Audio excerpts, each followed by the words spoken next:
This is Bob Oliphant from the Westford Historical Society and Museum, bringing you episode 13 of the Westford Wardsman podcast.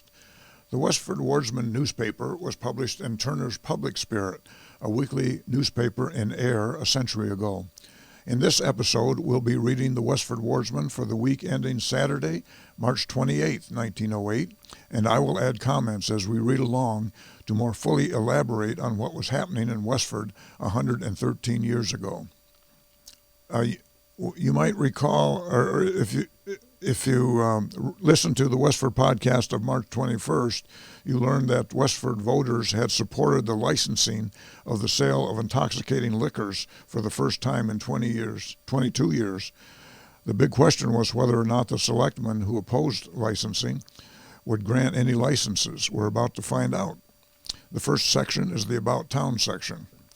At a meeting of the selectmen last Saturday evening, Oscar R. Spaulding was appointed chairman, Edward M. Abbott secretary, A. Hildreth, W. O. Hawks, and Dr. Sherman were appointed Board of Health.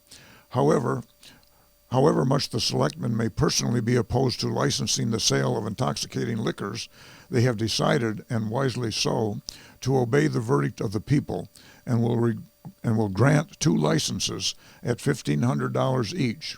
All applications must be in the hands of the selectmen before March 30th, who reserve the right to reject all bids. Present indications are suggestive of an abundance of willing spirits to sell spirits. It also seems to be conceded that Ford's Village and Graniteville will be the abode of the spirits. This is fitting, as making it convenient for those who believe that having voted yes, they should be swayed by what follows. The registrars of voters made a recount of votes for tree warden as petitioned for by William E. Green, the defeated candidate. The recount took place at the Selectmen's Room last Saturday. Final results were not changed. Harry L. Nesmith gained 2 votes. William E. Green gained 1, and the final count of the registrars was Nesmith 156, Green 154. The brown-tailed moths on the Reed farm on Francis Hill, which have had such a sightly view ever since they learned to roost high, have been compelled to roost lower, per order of tree warden Harry L. Nesmith.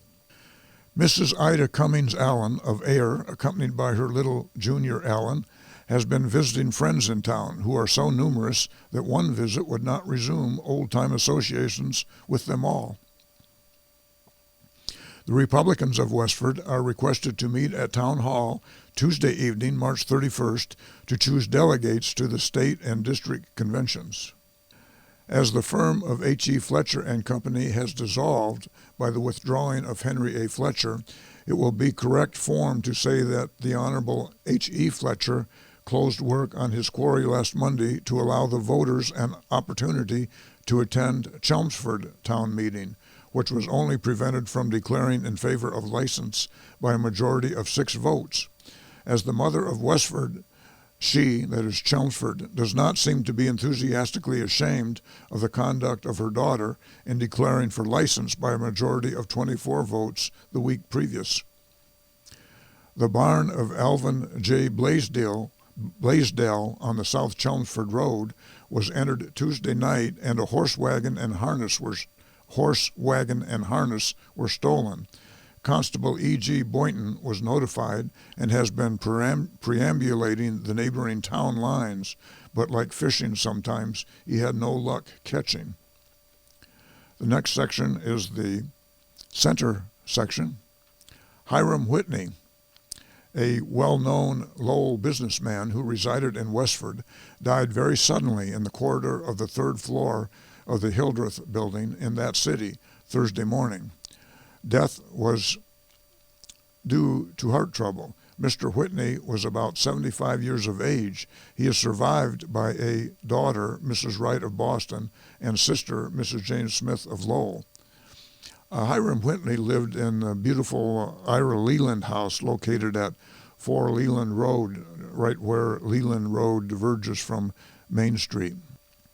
The regular business meeting of the WCTU, Women's Christian Temperance Union will be held at the home of Mrs. Henry Colburn Wednesday, April 1st at 2:30 p.m.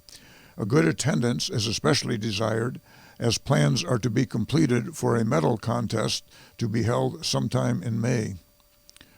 I believe by medal contest they mean that the winners will get a medal, and it was for school children, I believe.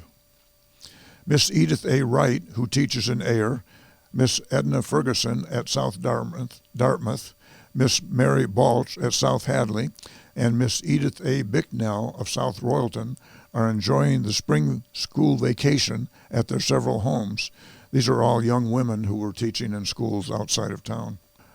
Mrs. George A. Drew met with an unfortunate accident Thursday of last week at her home on the Boston Road. Her dog, a Boston Bull Terrier, and a hound belonging to Ray Hamlin got into a fierce fight, and Mrs. Drew thought she saw an auspicious moment in which to lead her dog, which was badly wounded, into the house. This was an unfortunate move, for the Hamlin dog sprang at her and bit her badly in the left hand. At this writing, the injured hand is quite comfortable. The second meeting of the Grange for March was held Thursday evening of last week. 18 candidates were voted for, and the first degree will be conferred April 2nd. When this class is added, it will bring the membership well toward the 200 mark. Mrs. Thomas R. Fisher entertained the Thimble Club at her home in Lowell Friday of last week. Progressive whist was the order of the afternoon. I believe that was a form of what we would call bridge. Mrs. H.V. Hildreth and Miss Ruth Fisher were awarded first and second prizes. A delicious supper was served, followed by vocal and instrumental music. A good attendance at the well-filled supper tables and a pleasing entertainment by home talent combined with merry sociability were the features that went to make up a successful social at the Congregational Vestry Wednesday evening. Fully 100 people were served at the supper tables, presided over by Mrs. John Wright, Mrs. S.L. Taylor, and Mrs. A.H. Foss. Afterward, in the vestry, a pleasing program was given. Hose Company No. 1 met at the Town Hall Wednesday evening for organization. That's the hose company in Westford Center. It was voted to name the company Edward M. Abbott Hose Company. Voted to accept with hearty thanks a proffered gift of $50 from Mrs. Alice M. Abbott. Voted that the standing committee procure metal badges, the same to be the uniform of the members of the company. A full list of officers and members will be given next week. The next section is Graniteville. At the 9:45 o'clock Mass celebrated in St. Catherine's Church last Sunday morning, the pastor, Reverend Edmund T. Schofield, spoke eloquently of the life and personality of Governor Curtis Guild, who is dangerously ill at his home in Boston. At the conclusion of the Mass, Father Schofield led in the prayers that were offered up by the congregation for the speedy recovery of the governor. Curtis Guild, Jr. was born in 1860 and would die in 1950, so he did survive the current illness discussed here. The Republican was from Boston, a Harvard graduate, served 3 one-year terms as lieutenant governor from 1903 to 06, and 3 as governor of Massachusetts from 1906 to 1909. Back then, the governor was elected every year, and lieutenant governor. A.R. Schote, Hose Company No. 2, Westford Fire Department in Graniteville, will run a social dancing party in the Westford Town Hall shortly after Lent. The Westford Overseers of the Poor met at the town farm last Monday night and organized for the ensuing year. Charles L. Hildreth II as chairman, Arthur Burnham secretary. The board then appointed Dr. C.A. Blaney of Westford Town Physician on behalf of the Overseers of the Poor. Cameron Circle, C.F. of A., will soon, that's the Companions of the Foresters of America, will soon commence rehearsals for a minstrel show to be given early in May. Minstrel shows were a popular form of entertainment a century ago, not so anymore. With the many fraternal organizations, temperance societies, and fire company, social clubs, etc., now formed or being formed here, it is rather difficult to say whether it will be possible to pick out a baseball club. Nevertheless, some of the sporty ones will try it, and a meeting will be held shortly for that purpose. The people in this village have recovered somewhat from their surprise at Westford voting yes on the license question, and are wondering who will be the successful applicant, as the selectmen have already granted the privilege to sell. It is said that one well-known businessman in town has already secured several signatures of citizens in this district, which he will present to the selectmen when he makes his formal application for a license. To use a common phrase, this man is, quote, red hot, end quote, after it, as are several others, and the location for carrying on the business is ideal from a financial standpoint. I'm not sure just who he's talking about here, but we'll probably find out in a week or two. Father Schofield, in the course of his remarks Sunday morning, scored the yes voters. He said that any man who voted for license should be ashamed to own it, as such a man was taking a backward step and staining the town of Westford with disgrace. Father Schofield said that it would not only act in a bad way for the young men here, but would bring in an undesirable class of people from the surrounding towns. He said that the temperance society that was spoken of some time ago will be formed at the earliest possible moment. The next section is called Forge. The Ladies' Sewing Circle met last week, Thursday afternoon, with Mrs. H.E. Randall, the first meeting since the death of Mrs. Prescott and Mrs. Catchpole. Mrs. William Burnett was chosen treasurer, and after a few minor articles of business were disposed of, work was resumed. During the time that no meetings were held, Mrs. Randall, with the assistance of friends, finished the 2 quilts, and one was sold. The other is to be sold.